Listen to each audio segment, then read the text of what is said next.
aujourd'hui, petite pêche organisée malgré le froid sur une gravière qui à cette période arrive encore à produire quelques touches. Ah, d'ailleurs en voilà une peut-être. Pour justement tester les nouveaux flotteurs NG Float. Donc petite présentation du poste. Donc un poste on va dire assez encombré avec une pêche limitrophe des branches qui sont là.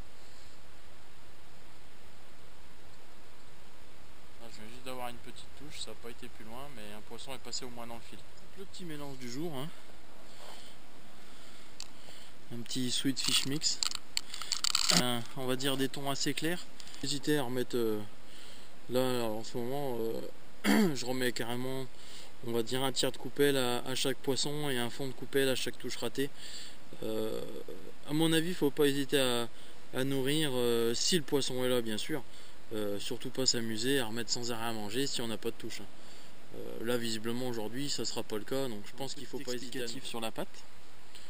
Donc que j'utilise aujourd'hui, c'est une pâte qui fond très rapidement, qui est assez facile à mettre en humidification. Il suffit simplement de rajouter un peu d'eau en plusieurs fois pour faire en sorte qu'elle soit, on va dire pour aujourd'hui, assez malléable.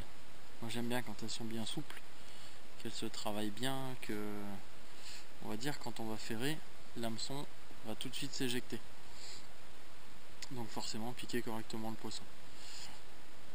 Maintenant si on va dire que le poisson est un petit peu plus facile, on pourrait se permettre de pêcher avec une pâte un petit peu plus dure, mais dans beaucoup de situations je préfère quand même utiliser voilà, une pâte dans ce style là.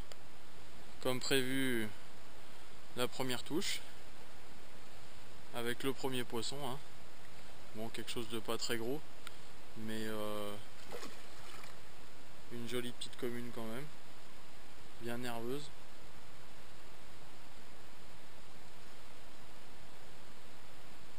Bon, comme vous pouvez constater, je suis quand même sur mon kit hyper tendu, donc avec un élastique qui va sortir de pour l'instant je pense qu'il va sortir à mon avis d'un grand maximum d'1 mètre, pas plus. Voici la petite mère qui n'a pas encore décidé de se rendre. Allez, on va boire un petit peu la tasse. Bon, il y a un petit peu quand même de la branche de partout ici, donc c'est vrai qu'il faut quand même aller la chercher un petit peu plus derrière. Yeah.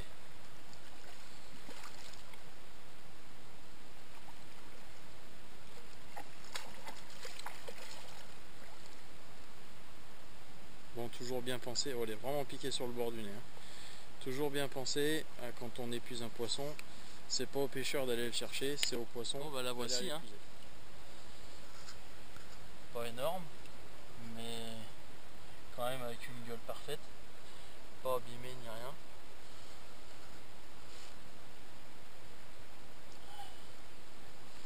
Cette demoiselle va repartir tranquillement d'où elle vient, sans stress. Bon bah, la deuxième touche aura pas traîné, hein.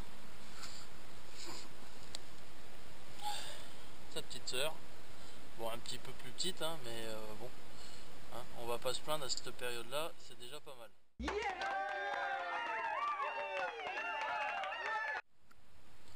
Bon là visiblement on change de taille de ce que j'ai pu voir, hein. Je dirais peut-être à vue de nez un poisson d'une douzaine de kilos. Donc beaucoup moins nerveux, va jouer beaucoup plus sur des gros coups de tête et des accélérations.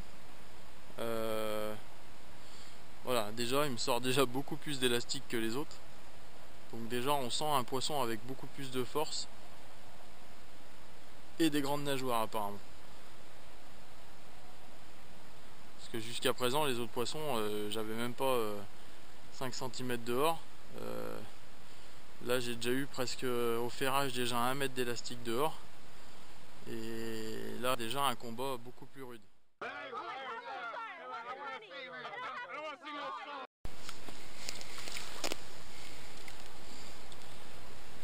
Bon bah là voilà, la mémère. Une bonne douzaine de kilos.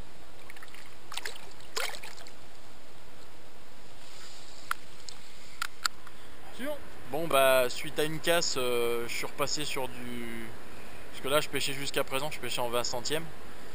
Donc je pensais que pour la période ça pouvait passer. Malheureusement j'ai touché un très gros poisson qui m'a emmené directement dans les branches. J'ai pas pu le contrer, l'élastique est sorti d'un bon mètre 50, mais étant donné que je suis pas avec la Super Carpa, je suis qu'avec les kits de la Carpodromo XT, ça faisait un petit peu court et un peu trop souple, donc j'ai pas pu la contrer. Donc là je suis repassé en 25 centièmes et là depuis on va dire bien une vingtaine de minutes, une demi-heure, j'ai plus une seule touche. Donc j'ai remis à manger et on verra bien ce que ça va donner. Bon bah voilà, après pratiquement une heure sans touche, j'ai dû quand même repasser en 20 centièmes parce que j'ai eu 2 passages dans le fil qui ont fait que j'ai ferré dans le vide. Et là je viens de repasser en 20 centièmes il y a allez, peut-être 10 minutes, 5 minutes après, j'avais tout de suite une touche et le premier poisson.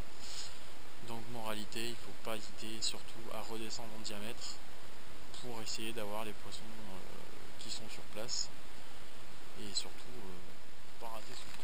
Bon bah voilà, la pêche va certainement bientôt se terminer parce que là on est parti sur un gros coup de pluie et puis ça doit faire bien une bonne heure que j'ai plus une seule touche. Je pense que les poissons ont déserté ou je sais pas, bon on est quand même en période un peu délicate. Donc les poissons ont certainement dû changer de secteur. Vu là le peu de temps qui reste, je pense que ça sert à rien d'essayer de changer de poste. Il reste une petite heure de pêche à tout casser, donc pas vraiment utile de changer. Bon, je termine quand même avec 5 poissons, dont 2 qui doivent faire bien, on va dire, entre 11 et 12 kilos. Donc plutôt pas mal pour une petite journée dans ce genre là, surtout vu la météo et encore une fois vu les conditions climatiques et les gelées de ce matin parce qu'il y en avait quand même que 0 degré en arrivant. Voilà, bon bah à bientôt pour de nouvelles aventures, ciao ciao.